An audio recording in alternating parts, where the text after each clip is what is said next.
From NBC News, this is Today with Hoda Kotb and Jenna Bush-Hager from Studio 1A in Rockefeller Plaza.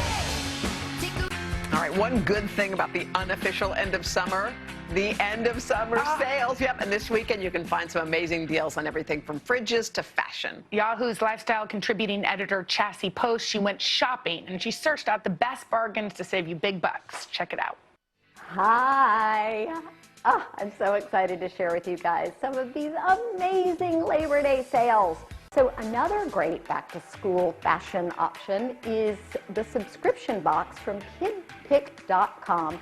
They're offering 50% off for this weekend with a code. And here we have Avery, Maya, and Russell showing us some of the great looks you can put together from those boxes. They'll send 7 pieces, which you can create 3 different outfits from.